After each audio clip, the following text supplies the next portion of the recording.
അപ്പോൾ ഞാൻ പറഞ്ഞു വന്നത് ഇങ്ങനെ ലഞ്ച് ബോക്സ് തിരിച്ചു കൊണ്ടുവരുമ്പോൾ ഈ ബാക്കിയുള്ള ഫുഡുകളൊക്കെ നമ്മൾ നല്ല വൃത്തിക്ക് കഴുകാൻ വേണ്ടി ഭയങ്കരമായിട്ട് ഹെൽപ്പ് ചെയ്യുന്ന ഒരു കാര്യമാണ് നമ്മുടെ എക്സോ സൂപ്പർ ജെൽ. അത് ശരിക്കും 100% കംപ്ലീറ്റ്ലി ബാക്ടീരിയ ഫ്രീ ആക്കിയിട്ട് നമ്മുടെ പാത്രങ്ങളും അതുപോലെ ലഞ്ച് ബോക്സിലൊക്കെ ഭയങ്കര സേഫ് ആൻഡ് ഹൈജീനിക് ആണ് നമ്മൾ പിള്ളേർ. വീട്ടിലെങ്ങനെയാണ് യൂസ് ചെയ്യുന്നത്? എന്താണ് നമ്മൾ ഈ പറഞ്ഞ പോലെ ലിക്വിഡ് വാഷ് തന്നെയാണ്, എക്സോടെ തന്നെയാണ് യൂസ് ചെയ്യുന്നത്. ഈ പറഞ്ഞ പോലെ ഈ ഇത്രയും അവേഴ്സ് കഴിഞ്ഞിട്ട് ഇവർ കൊണ്ടുവരുമ്പോഴേ ഈ സാധനമൊക്കെ ഇങ്ങനെ ഒട്ടിപ്പിടിച്ചിരിക്കും. ഈ ബാക്കി അതൊക്കെ ഇളക്കാൻ വലിയ പാടാണ്. അതെ, അപ്പൊ ഇച്ചിരി മഞ്ഞപ്പൊടി കൂടെ ഇട്ട് കൊടുക്കാണ്. കുഷിയെല്ലാം ഓർമ്മയുണ്ടല്ലോ അല്ലേ? കുഷിയെല്ലാം സൂക്ഷിച്ച് നോക്കുന്നില്ലേ? വീട്ടിൽ പോയിട്ട് ഇന്ന് കുഷി അമ്മയ്ക്ക് ഉണ്ടാക്കി രാത്രിത്തെ ഡിന്നർ ആണല്ലേ ഇത്. ഇച്ചിരി ഉപ്പ് ഇടുവാണ്. എന്നിട്ട് നമ്മൾ നമ്മുടെ കുക്ക് ചെയ്ത് വെച്ച റൈസ് ഇടാണ്.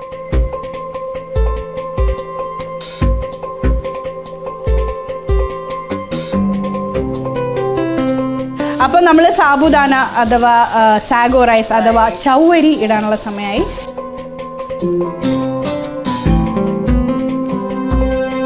അപ്പോൾ നമ്മുടെ ഇത് റെഡിയാണ്. ഇനി ഞാനൊരു സെർവിങ് പ്ലേറ്റിനകത്തോട്ട് ഇത് ഇടുവാണ്.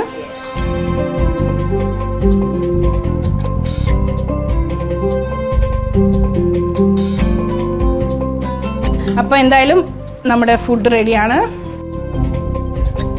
ഈ ഉണ്ണിയപ്പം കൂടിയുണ്ട്.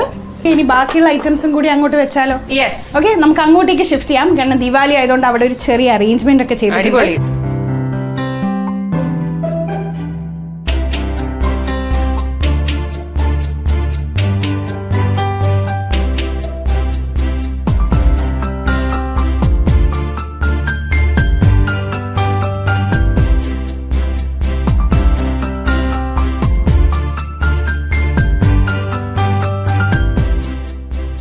എങ്ങനെയുണ്ട് എൻ്റെ കുഞ്ഞു ദീപാവലി ഡെക്കറേഷൻ? ഒരു മൂഡിന് അടിപൊളിയാണ്.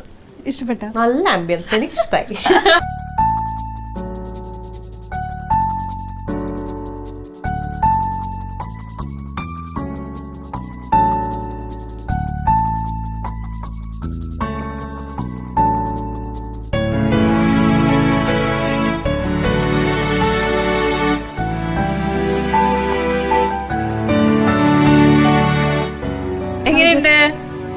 Nice nice.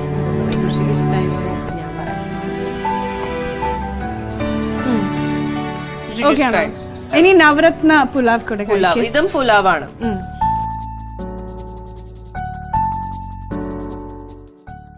ഫ്രൂട്ട്സ് ആണ്, സ്വീറ്റ് ആണ്, കുറച്ചും കൂടി സ്വീറ്റ് റൈസ് ആണ്. എനിക്ക് ആക്ച്വലി ലുക്ക് വൈസ് എനിക്ക് ഇഷ്ടപ്പെടാൻ പോകുന്ന ഇതായിരിക്കും എന്ന് വിചാരിച്ചു. പക്ഷെ എനിക്ക് ഇതിനേക്കാളും അതാണ് ഇഷ്ടപ്പെട്ടത് അല്ലേ? ഇഷ്ടമായി. Okay okay. ഉണ്ണിയപ്പം ഇഷ്ടമാണോ ഖുഷി ബേബി? Like it?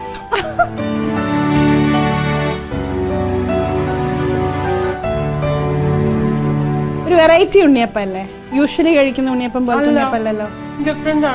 നമ്മൾ അരിപ്പൊടിയും മൈദയും ബനാനയും ഒക്കെ അതിന്റെ കൂടെ ആഡ് ചെയ്തിട്ടുണ്ട്. നമ്മൾ യൂഷ്വലി പഴം വെച്ചിട്ടും ശർക്കര വെച്ചിട്ട് മാത്രമല്ല, മൈദയുണ്ട് അരിപ്പൊടിയും ഉണ്ട്. അതാ ഞാൻ നോക്കിയ വെളുത്തിരിക്കുന്നു. അതെ അതെ അതെ.